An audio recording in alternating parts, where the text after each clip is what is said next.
미쳤다에 의해 SA 레이더를 고물로 미국이 숨겨놓은 핵까지 찾아낼 플라즈마 레이더 개발 성공은 한국의 위성은 은색 축구공 같았습니다. 그 이유는 모든 각도에서 날아오는 신호를 반사해주기 위해서입니다.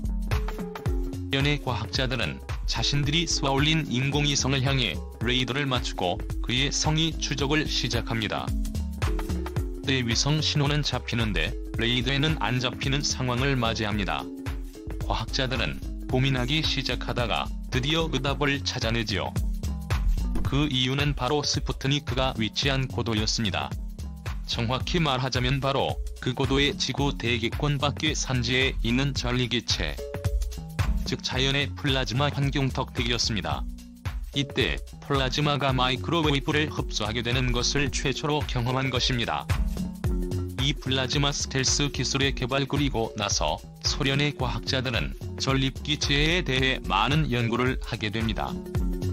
그렇게 해서 나온 연구 논문 플라즈마 환경하에 구 및 원통에 대한 레이더 간섭 요소에 대한 연구라는 연구 논문이 나옵니다.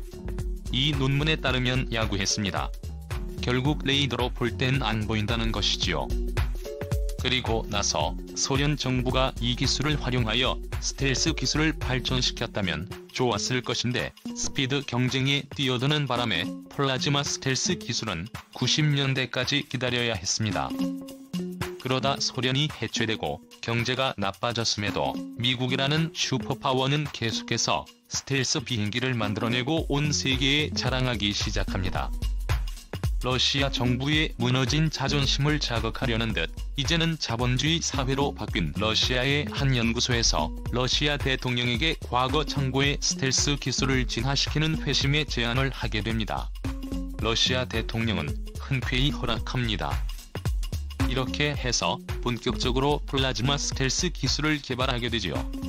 이들의 연구는 정말이지 괄목할 만한 것이었습니다.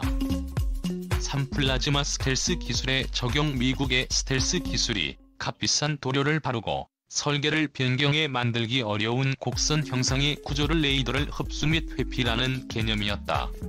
하지만 러시아는 발상의 전환으로 날아오던 레이더를 지워버린다라는 것을 선택했습니다.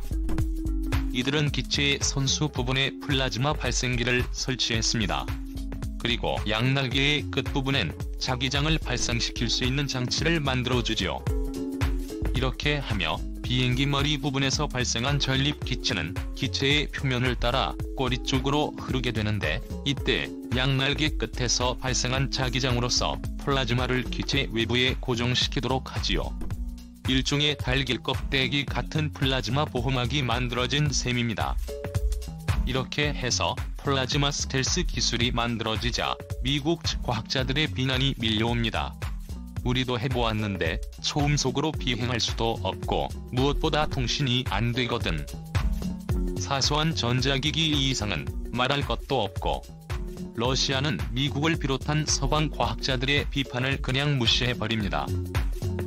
우선 계속해서 기술을 개발해 나가는데 이러다 결국 플라즈마 스텔스 상태에서도 통신할 수 있는 기술을 개발하지요. 이렇게 되자 미국의 군수업체와 군사무기 과학자들은 충격에 빠집니다. 플라즈마 스텔스 기술의 특징. 기존의 스텔스는 레이더의 전투기가 작은 새 정도로 감지되지만 플라즈마 스텔스는 레이더에 아무것도 잡히지 않습니다. 레이더상의 클로킹이죠. 플라즈마 스텔스는 이론상으로 완벽한 스텔스를 제공합니다. 레이더 자체를 지워버리기 때문에 현재의 기술로는 도저히 감지할 방법이 없습니다. 국가의 스텔스 영상도 필요 없으며 스텔스 도료도 필요 없습니다. 또한 외부 무장 역시 가능합니다. 심지어 기체 크기에 제약도 없습니다. 길이 83m, 높이 18m, 날개 길이 84.3m, 탑재 화물 600톤에 이르는 베인이 이후를 레이더에서 지워버릴 수 있다는 것입니다. 게다가 이 기술은 비단 전투기만 사용하는 것이 아닙니다. 전차, 장갑차, 보병, 헬기, 구축함, 항공모함 등 모든 곳에 사용이 가능합니다. 심지어 도시 전체에 플라즈마 보호막을 씌워 도시 하나를 레이더에서 지워버리는 것도 가능합니다. 결론 요약을 해보자면 플라즈마 스텔스는 기존의 스텔스 시스템보다 값싸고 스텔스성에선 더욱 향상된 완벽한 기술이라 할 수 있겠다 나는 것입니다. 물론 아직 기술이 완성된 게 아니니 뭐라 장담할 수는 없겠지만 한 가지 확실한 건 현재 스텔스 기술보다 훨씬 진보한 기술이라는 겁니다. 또한 우리나라 차세대 전투기에도 이 기술이 적용된다고 하니 더욱 기대가 됩니다. 여기까지 읽어주셔서 감사합니다. 그럼 여기서 줄이도록 하겠습니다. 이에 해 SA 레이더로 8km 아까로 세로 30cm짜리 드론 탐지 체계 개발. 전 세계에서 소형 드론 무인기를 이용한 정찰과 공격 전술이 퍼지는 가운데 우리 군이 가로 세로 30cm 크기의 작은 드론을 8km 밖에서 포착해서 방해 전파를 발사해 격추하는 신형 레이더 연동 안티 드론 통합 솔루션을 개발했다. 이 장비는 초소형 드론을 탐지하고 식별해 전파 교란 단계를 거쳐 작동 불능 상태로 만든다. 이 장비는 정체를 알 수 없는 드론이 군 중요 시설에 접근하는 것을 차단하기 위해 순수 국내 기술로 개발됐다. 북한이 다량의 소형 드론을 운영하고 있는 만큼 드론 대응 체계 개발은 군 당국의 가장 시급한 개발 과제였다. 방위사업청총장 강한호는 신속 시범 획득 사업 제도를 통해 지난해 11월 계약한 레이저 연동 안티드론 통합 솔루션을 육해공군에 납품한다고 20일 밝혔다. 이 장비는 이날부터 6개월간 군부대에서 시범 운영된다. 통합 솔루션은 다기능 능동 이상 배열 ASA 레이더 적외선 카메라 지상 통제 장비 제모로 이루어져 있다. 특히 ASA 레이더는 납품 전 검사에서 이 장비는 가로와 세로 28.9cm 높이 196cm로 레이더 반사 면적 RCS0002 제곱미터인 중국 드론 제조사 DJI 팬텀 샤프로 초소형 드론을 8km 밖에서 탐지했다.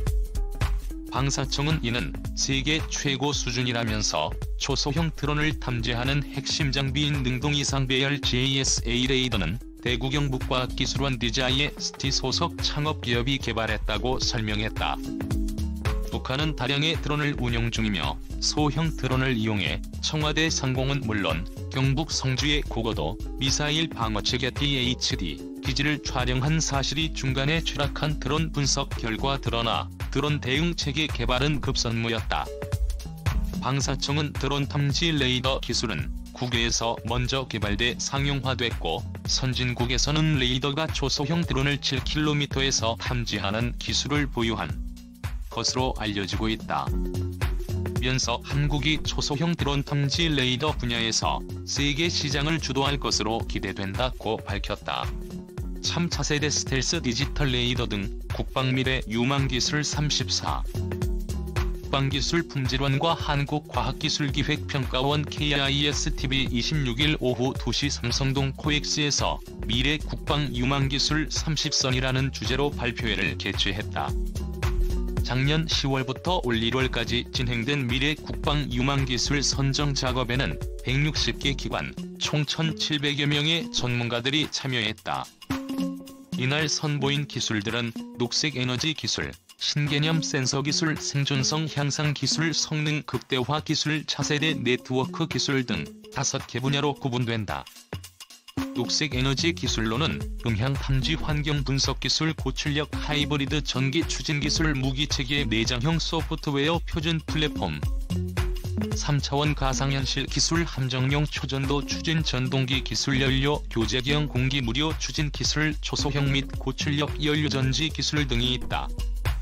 신개념 센서 기술 중에는 고정밀 지형 및 표적 탐지 기술, 지능형 영상 탐지 및 추적 기술, 고해상도 적외선 검출 기술, 디지털 레이더 기술, 스텔스 탐지 기술, 무인기뢰 탐색 및 처리 기술 등이 선정됐다. 생존성 향상 기술에는 해양 무인 체계 제어 및 자율화 기술, 소형 초고속탄 능동 방호 기술, 통합 마이크로 생체 센서 기술, 경량화 하이브리드 장갑 기술, 작용형 컴퓨터 기술, 생촉매형 예방제 기술, 장거리 수중 음향 통신 기술, 차세대 스텔스 기술 등이 있다. 성능 극대화 기술로는 항공 우주용 신소재 기술, 수중 고속 로켓 추진 기술, 고에너지 광섬유 레이저 기술, 유도 무기용 초정밀 항법 기술, 플라즈마 및 레이저 정밀 점화 기술 등이 소개됐다. 차세대 네트워크 기술 중에는 무선 인지 시야의 기술 결합 허용 네트워크 보안 기술, 최적의 무선 자원 관리 기술, 이동 네트워크 네트워크 기술 등이 선정됐다. 국방부 방위사업청 군 및 방산업계 관계자 등 400여 명이 참석하는 이날 발표에서 이준승 KISTB 원장은 미래 사회를 향한 과학기술의 역할이란 주제로 미래 과학기술이 나아갈 방향에 대해 연설했다.